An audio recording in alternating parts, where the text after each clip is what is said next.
Hey, what's going on, wrestling fans? I'm Brooklyn's own Toddy D. Welcome to Toddy D's Pro Wrestling Podcast, episode number 4. Thank you for joining. Tonight we're going to discuss the fallout of last night's Survivor Series.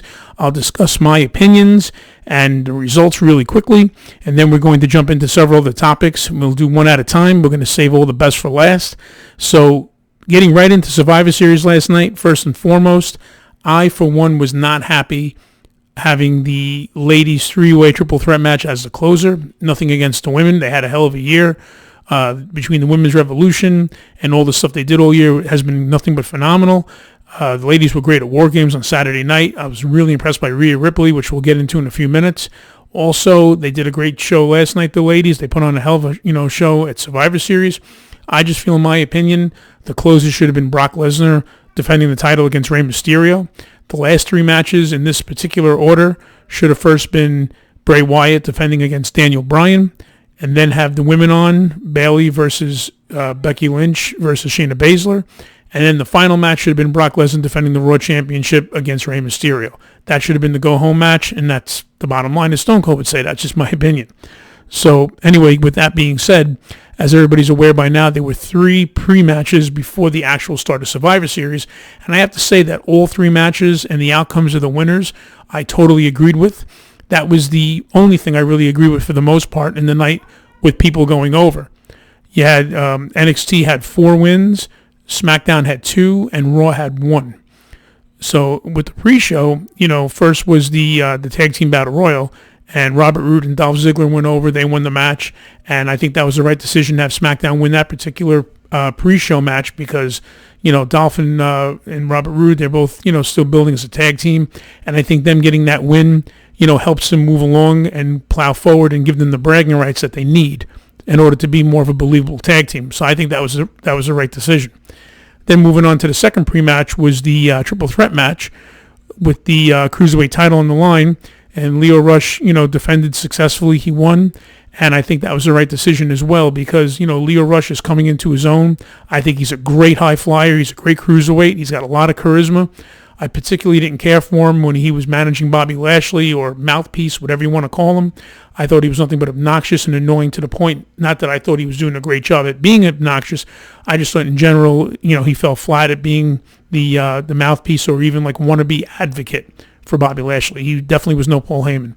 So I'm glad he's at NXT. I'm glad he's their Cruiserweight champion. And, moving forward, I think Lio Rush, we're going to see big things from him. And, hopefully he'll have a nice run with the title. And then the last match on the pre-show showed the triple threat match with your 3 tag teams from all their respective brands. You had the Undisputed Era representing NXT. You had the New Day representing SmackDown. And then you had, last but not least, the Viking Raiders representing Monday Night Raw. And, I'm a big fan of the Viking Raiders. I mean, these guys are amazing. They move like lightweights. I mean, the way they move around and do flips and pick each other up and slam each other onto their opponents is really cool. I really dig it. I'm hoping eventually they'll have a program with the what are they called? The AOP.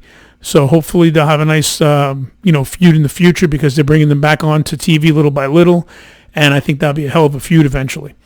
So with that being said, the first 3 matches on the pre-show, I thought that each winner for each respective brand, I thought that was very well planned, and I thought that everyone who wins should have been the winner. I actually agree with all 3 of those pre-match results.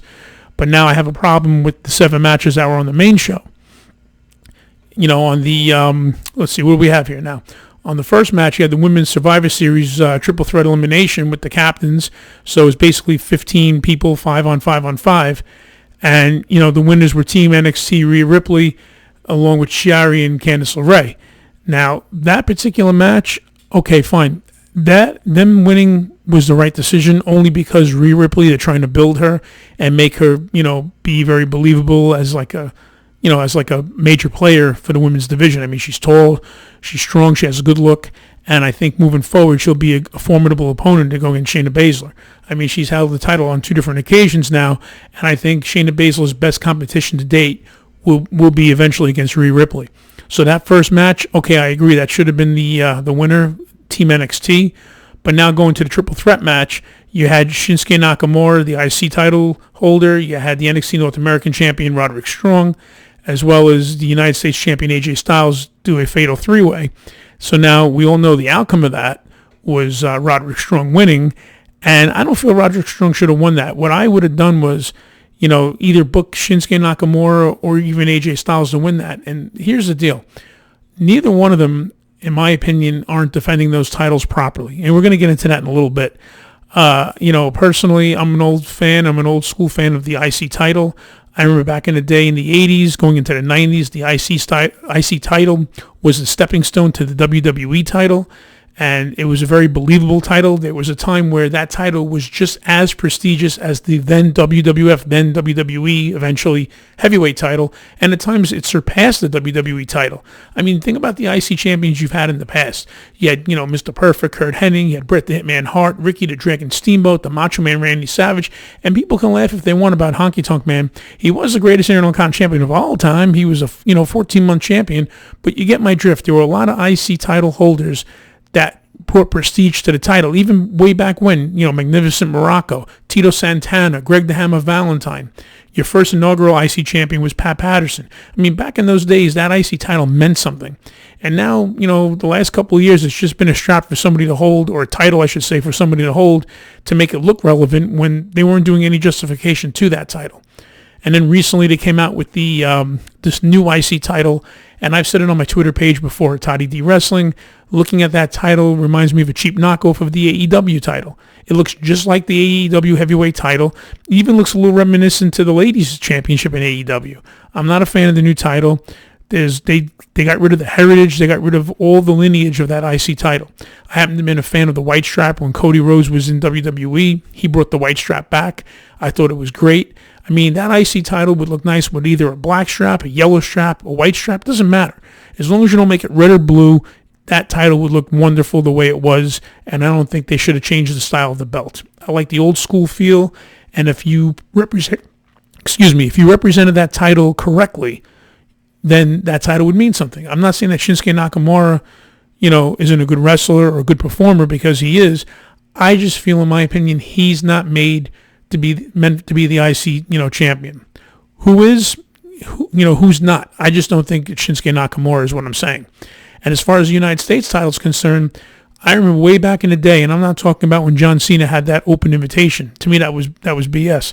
I'm talking about when the United States title meant something way back in the day, when guys like Harley Race held the title. People of his generation, that title meant something as well. And I feel like if they're not going to do anything with the IC title or the U.S. title, especially the U.S. title, you might as well just do away with it and put it back on the shelf, because it's not being represented properly.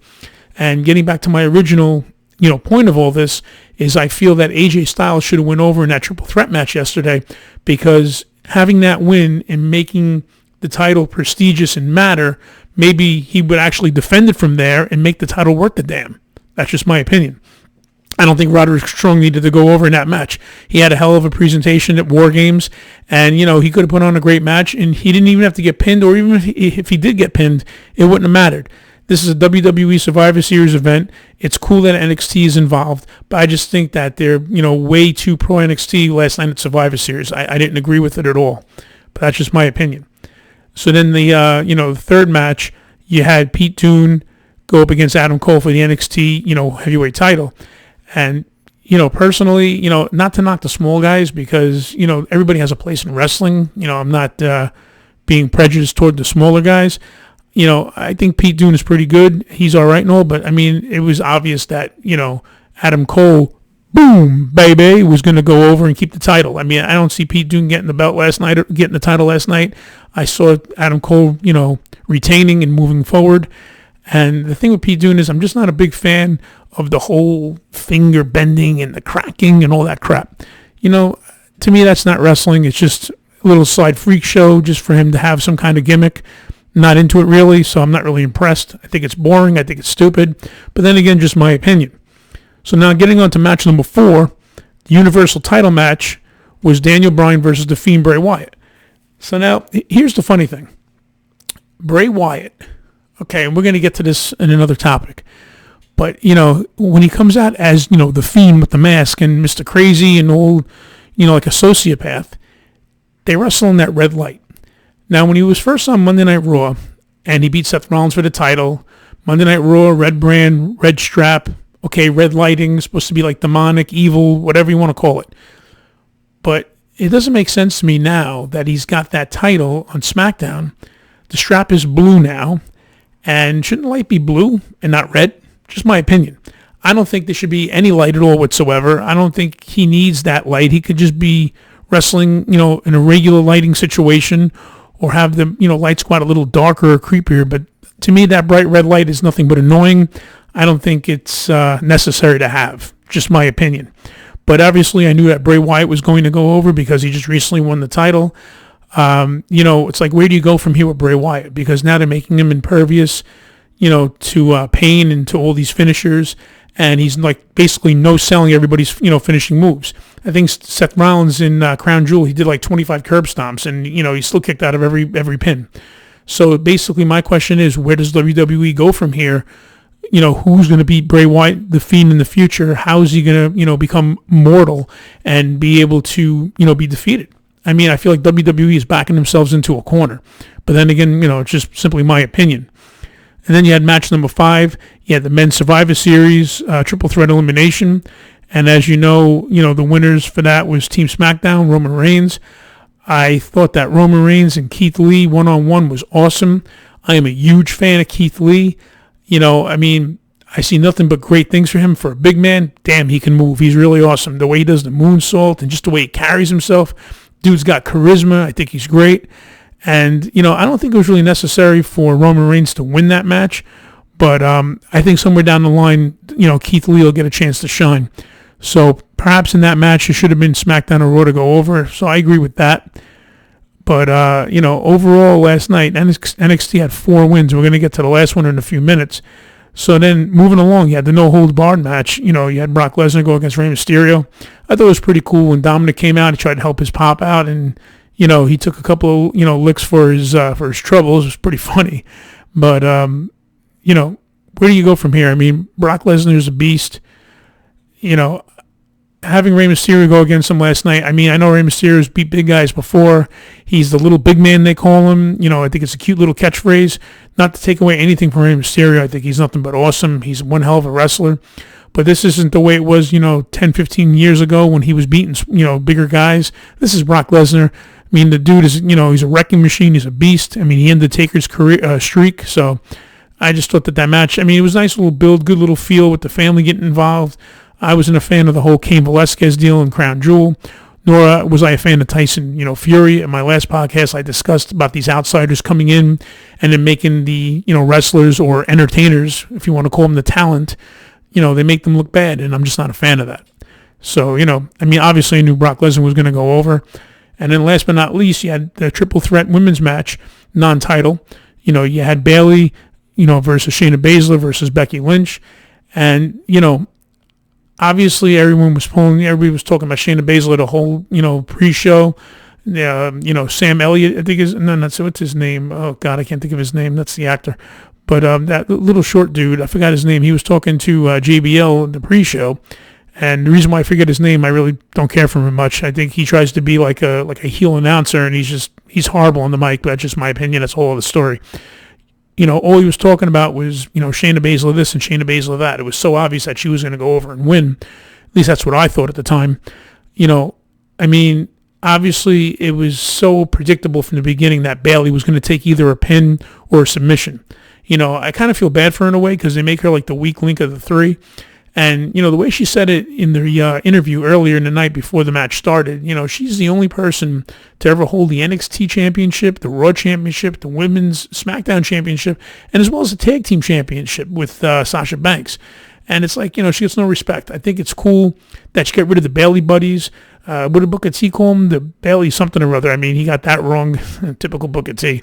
But, I like the fact that she finally got rid of that stupid side ponytail and that, all that hugging crap. And I think in order for her to be more of a heel and more demonic, I came up with this idea a long time ago. If Bayley's going to go heel, she has to go full in heel, full blown heel. She should take her hair and have it like kind of like wet, like the way Bret the Hitman Hart used to wear his hair. Have it wet and have her wear like all black. Nothing colorful, nothing flashy, no little star tattoos on the side of her head, none of that makeup bullshit, none of that crap.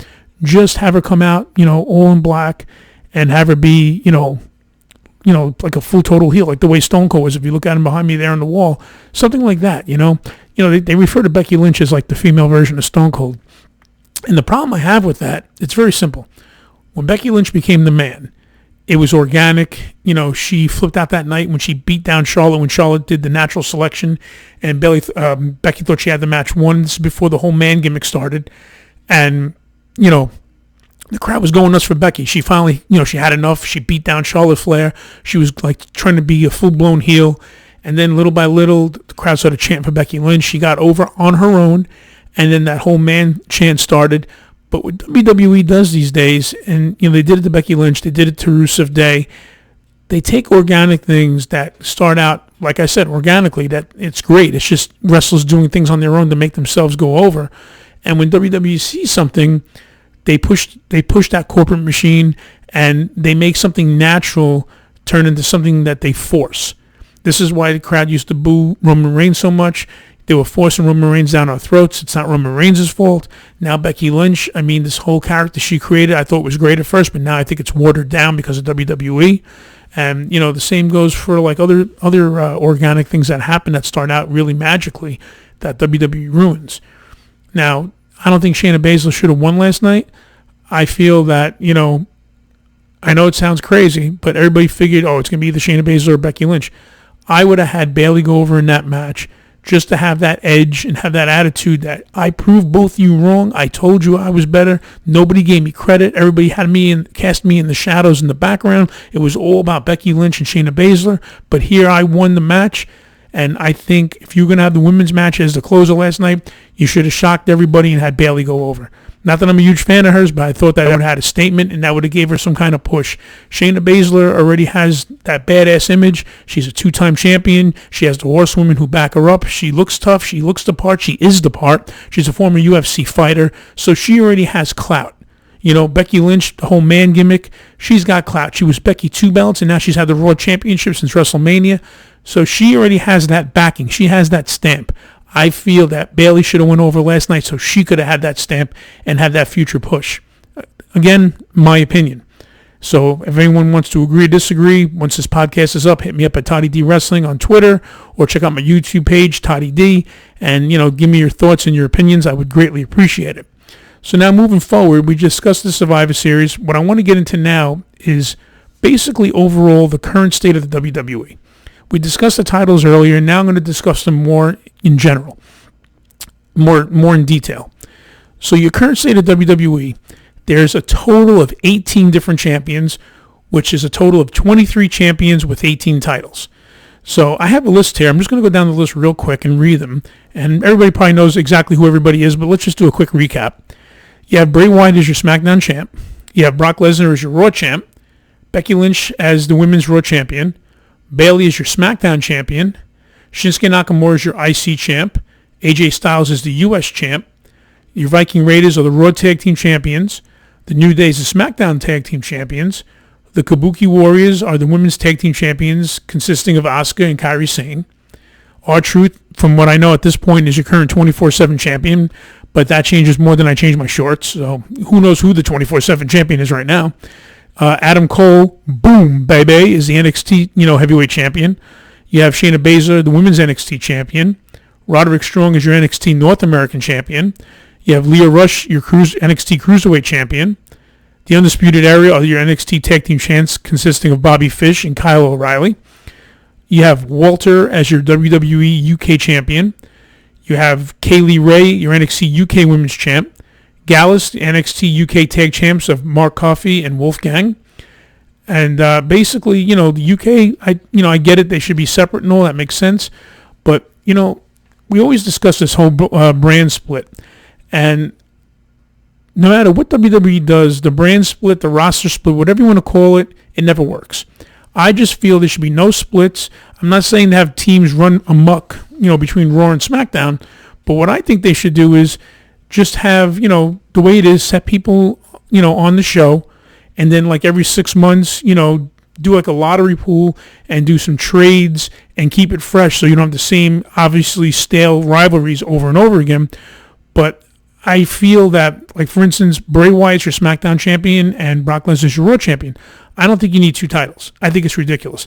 I think you should just go back to a classic WWE World Heavyweight title, maybe even an old school Eagle belt or something new. Doesn't matter what it's going to be. But I think the blue strap and the red strap, it looks like a kid's belt. And I think it's ridiculous. Let's make it adult. Let's make it one title and then have a tournament. So have Brock Lesnar go against the Fiend Bray Wyatt at a pay-per-view. And whoever wins, they're the WWE Heavyweight Champion, where they defend that title on Raw and SmackDown on both respective brands. And the same thing goes for Becky Lynch and Bayley. You don't need two champions. Have the two of them go at it and have one women's championship and have them defend on both respective brands. And like I said, every 6 months, have trades or whatever you want to do, so you keep it fresh, you keep it clean.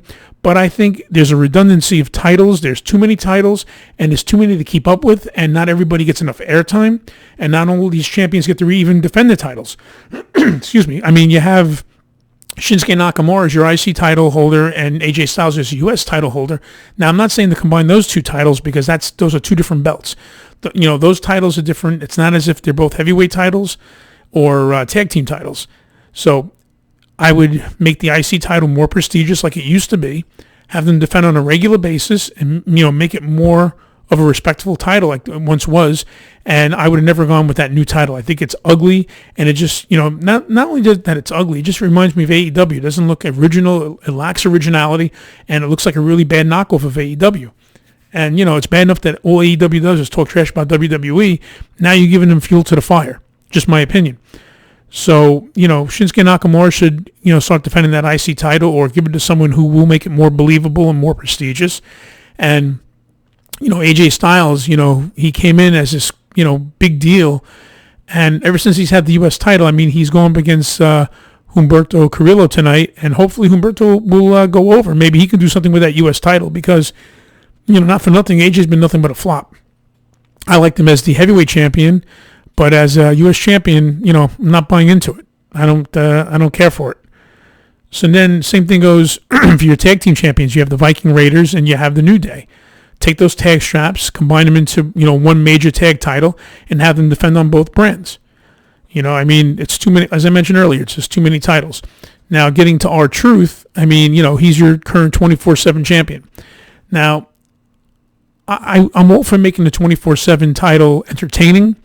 But I don't like all the hokey crap. Like, I don't like that segment way back when with Mike and Maria Kanellis. They're in the doctor's office, and you got R-Truth and Carmella dressed in, all these outfits or whatever it was. To me, that's all nonsense, and it's unnecessary. I remember back in the day when the WWF at the time, during the Attitude Era, they had the Hardcore title, and that was defended 24/7. And they had some really cool segments. Crash Holly, God rest his soul, when he was the hardcore champion, he was defending 24/7. And I remember back in Brooklyn, there used to be a place called Funtime USA, and they filmed an episode in Funtime USA, and you see Crash Holly going down the big slide, and all the wrestlers are chasing him, and they're going through all the mazes that the kids playing. That was pretty cool, and that was interesting. It was a lot of fun. But, the 24/7 title is not supposed to be taken seriously. R-Truth is like a 22 or 23-time champion as we speak, but you can make it fun, you can make it interesting and exciting without making it corny. So I think if WWE focus a little more on making that title more believable and more entertaining, I think the value of it and the longevity would be even better, moving forward in the future. Less hokey stuff and more entertaining, just fun stuff in general, but nothing too cheesy, as I guess what I'm trying to say. Then Adam Cole, he's your NXT champ. That's cool. There's only one NXT champion. There's only one NXT tag team champion and one NXT women's champion. And the same basically goes for the NXT UK. There's only one champion per person. That makes sense. But as far as the WWE Raw and SmackDown brands are concerned, you really need, I feel in my opinion, to take the heavyweight title, the tag title, and the women's titles and combine them into one each and just have a tournament and see who wins it. And then, if Becky Lynch wins, and she's like the champion, she's the WWE Women's Champion, end the story. Not Raw, not SmackDown. One champion, defended on both shows. But, on a pay-per-view, whoever it is, whoever's the number one contender, you have number one contenders matches. I remember back in the days when I used to grab my magazines monthly, you had your top tag teams, you had your most hated, your most liked, top teams, top individuals, top everything. You had like a list in the back of the magazines, and it was great. So I think, lesser titles, more people involved, and the brand would be better overall. Again, that's my opinion. And, I like to hear from you guys, again on Twitter, Toddy D Wrestling, or Toddy D on YouTube. And, tell me what you have to say about that and what you think about it. So now, another topic I like to discuss is Bray Wyatt. How can we improve the Bray Wyatt character? Now, here's the deal. I mentioned earlier that, I'm a big fan of Bray Wyatt. I think he's great. His interviews, even back when he was in the Wyatt family, were really good. I enjoyed everything. But I got to be honest with you. I'm not a fan of the red light, and most people aren't. But one thing I'm not a fan of, and I'm probably going to get a lot of backlash for this, and that's cool. I got thick skin. I can take it. I think the mask that he wears for the Fiend character actually ruins his character. And what I mean by that is when he does the Playhouse, when he's just Bray Wyatt and he's not the Fiend, he's wearing like the red sweater. He's basically, I would say, like a psychotic, deranged, schizophrenic version of Mr. Rogers with that red sweater that he wears. And he's all happy and he's like, oh, don't you want to play? And then all of a sudden toward the end, that's when he gets all serious. He's like, I just want you to let me in. That character alone, as the Fiend, to me works without the mask. I feel you don't even need the mask. He can come out all happy, hey everybody, and then eventually with the schizophrenia and the psychopath that he is, you see the all happy 1 minute get all serious the next, and then that's when he starts flipping out against his opponents. I don't think he needs the mask. I think the mask, to me, my opinion, is kind of hokey. It's kind of 80s like gimmicks and like kind of cartoonish the way WWF used to be. They got away with that, and they got away from that in the 90s with the Attitude Era. I know the mask is like, really crazy and, it's supposed to be scary or whatever you want to consider it. I'm not one for the mask. I like Bray Wyatt just as Bray Wyatt. He could be the Fiend without the mask. That's just my opinion. He acts all happy and innocent 1 minute, as I mentioned. Then with that deranged split personality at the end of his messages saying, let me in, it's good enough. I don't like the mask. I don't like the striped pants that he wears. I feel it lowers the value of that deranged soul that he portrays in the Fiend character. And as I mentioned earlier, it's like kind of like cartoonish or like a wannabe horror type movie character. And I'm just not one for that. I thought, as I said, I thought the age of cartoons and gimmicks were a thing of the past. Now with this mask, I guess we're going backwards. And I really wish we wouldn't. And, lastly, now Wyatt's on that exclusive SmackDown brand. And as I mentioned earlier, he made that title blue. If you're going to have a light on during the matches, I think it would make more sense to have a blue light than a red light. But I don't think you should have any light. Just have the damn match. Have the character himself go over with the crowd, do the gimmick. I mean, Undertaker for 30 years has been coming out with the lights down, the purple, the smog, all that mystique. But then once he picked his arms up and the lights went on, then we had a match. There wasn't like any lighting or special effects throughout the entire match. I think it's overkill. And I feel there's no reason, to have the blue light or red light or any kind of light. And as I mentioned earlier, having Bray, no-sell moves that's applied, that can only last for so long. And, what's going to happen after that? I think it's going to be, it's going to kill the character too quick because you can only no-sell moves for so long. And again, that's just my opinion. But, last and not least, and now this is the cool, huge idea that I had earlier today. I put it onto Twitter earlier. I tweeted Triple H along with the whole WWE universe, along with Vince McMahon and a couple other people. And basically, I have a huge idea.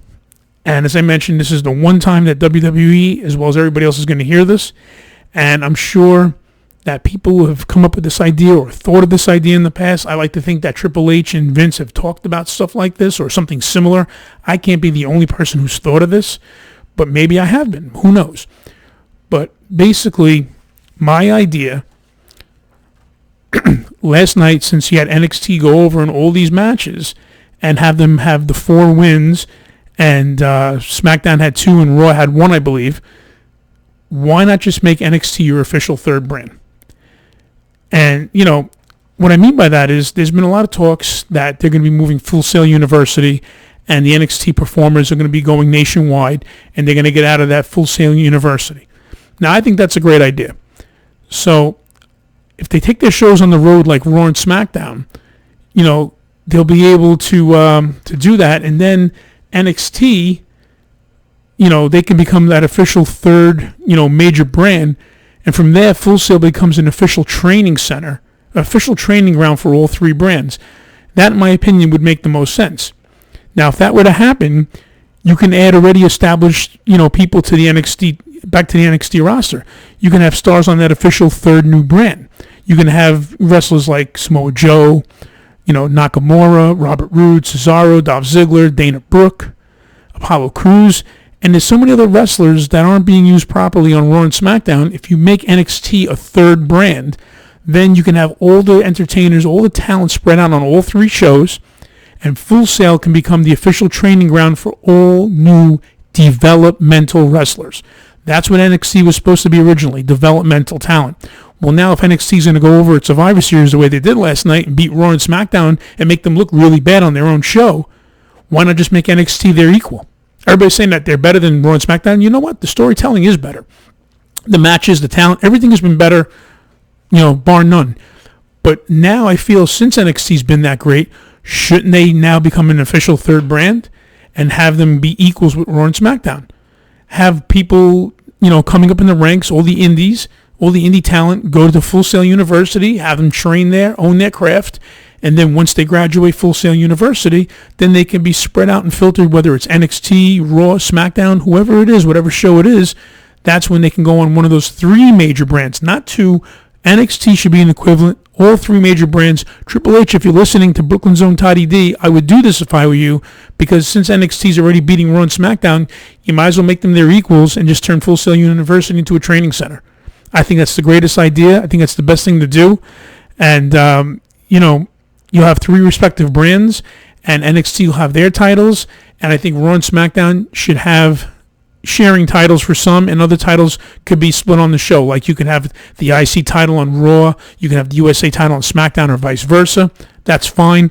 But as far as like the world titles concerned, maybe the tag team titles, you can have a tag team title on Raw and SmackDown, but I feel the heavyweight titles and, the women's and the men's, heavyweight titles, it should be one title for both shows and have the champion defend on the two shows. And then sometimes have an interpromotional with NXT versus, a Raw or a SmackDown competitor. You'll have three major brands and have Full Sail University as your training ground. I think that would be like the greatest thing to do. That's just my opinion. I think it's a hell of an idea. I think it's something they should look into and try. But, Hunter, if you're listening to Toddy D, give me a call, man. We'll make this happen. We'll do it. We'll make it work. But, time's starting to wind down. I hope you guys enjoyed this podcast. As I mentioned, this is a work in progress. It's going to take a while. But I think, the more I do, the better it'll get, the more exciting it'll get. I want you guys to write in and let me know if you have any ideas or if you want me to discuss anything or if you'd like to hear my personal opinion on something. You can email me at toddyd6@yahoo.com. That's toddyd6@yahoo.com. You can check out this. It's going to be up on my Twitter account, which is at Toddy D Wrestling. It'll also be on YouTube. Toddy D is my YouTube page. You can type in TODDY with a space and a letter D. Sometimes you can put in the whole word, Toddy D, but I think it's better if you do Toddy space D. It's easier to find. But, one last note, I got a couple of minutes. I'd like to discuss really quick the emergence, if you will. It's been 6 years until we heard, that's right, CM Punk is back.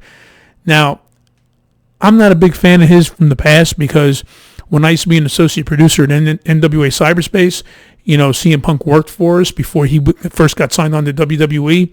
And, he was really hard to deal with, but that was a long time ago. So, I like to think people have grown since then.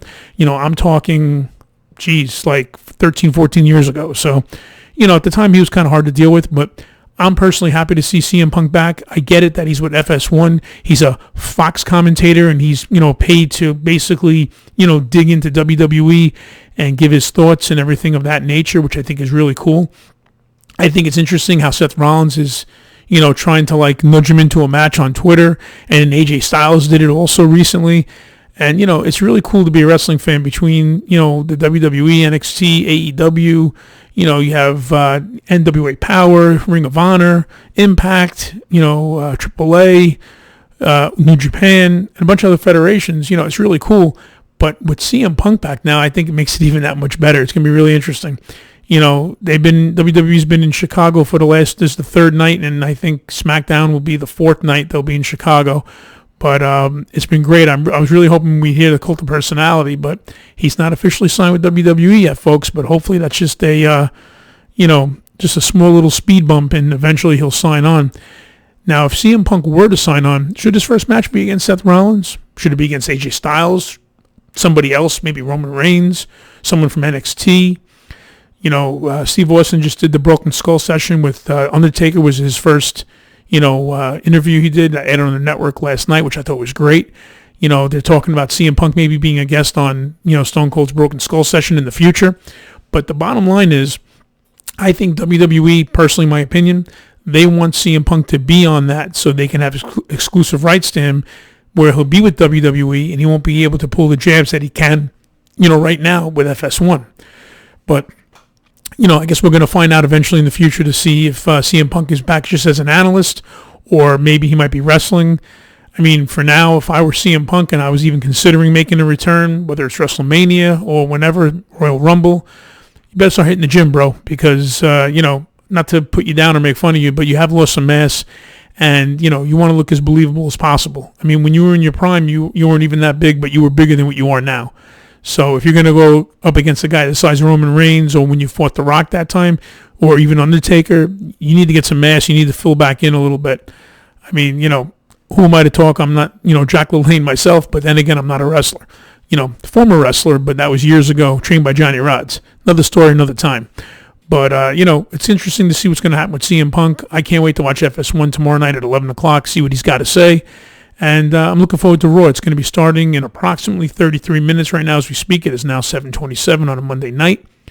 And, hopefully Raw should be good. I heard through the grapevine that Alexa Bliss might be backstage, and she may address why she hasn't been wrestling, or she may actually even be wrestling tonight. I'm not really sure. But, time will tell. And, by the way, sorry, spoiler alert, Alexa Bliss is backstage. If anybody got offended, oh well, get over it. And speaking of offending, my last note, this goes out to Corey Graves and Mauro Ranallo. Mental health is a serious thing. And don't get me wrong, I feel totally bad for Mauro Ranallo for what he's going through and having the issues that he has. And I'm not taking away him as an announcer. I think he is a great announcer. And perhaps maybe, Corey Graves shouldn't have discussed it on Twitter. Maybe it's unprofessional, whatever the case may be. But, at the end of the day, whether you like what somebody has to say or not, it is freedom of speech, just like what I'm doing right now. You may not like what I have to say, but you don't have to listen to it. The same goes with Corey Graves' tweets. But at the end of the day, Mauro Ranallo, he really does need to give other people a chance. When I was listening to War Games last night, 2 nights ago when I was listening to War Games, he was discussing something, and he looks over to Nigel McGuinness, and he says, right, Nigel, you know what I'm saying? Do you agree with what I'm saying, Nigel? And now Beth Phoenix is on the other side, and he doesn't even look over at her and ask her the same question, as if she's not even there. And, it was kind of stupid, maybe in poor taste for Graves to say, on one side you got a WWE Hall of Famer, and on the other side you have a former Ring of Honor World Champion, and you should be sharing the spotlight with them. Okay, maybe that should be discussed off air, but at the end of the day, he's right. But it does not give Mauro Ranallo an excuse and a reason to no-show Survivor Series. I thought that was unprofessional. I thought that was wrong. And at the end of the day, mentally ill or not, you have a responsibility in wrestling as an announcer. It's like me at my job. I don't have some good days. I have some bad days. I have some good days. It all depends. But I still go to my job. I still do what I have to do. And I don't use anything as an excuse. And I'm not, saying that his mental illness shouldn't be taken seriously, but with all due respects, if that's how it's going to be, perhaps being a commentator for WWE is not the right place for Mauro Ranallo to be. Maybe he should be doing something differently. At the end of the day, he's entitled to delete his Twitter account. That's all his. I mean, it's his account. He owns it. But he doesn't own WWE. He's an announcer for them. Therefore, he should have made his commitments and done his broadcast last night at Survivor Series. Michael Cole said that, he wasn't, there because he blew his voice out at War Games because he was all excited. That's a bunch of BS. You know it and everybody else knows it. He wasn't there because he was ticked off what Corey Graves said. So not to take, an old Stone Cold adage, he took his ball and he went home. But it's true, he did, and there's no excuse. It just seems like he's making excuses not to go to work and using his mentally ill challenge as the reason why, which I think is wrong.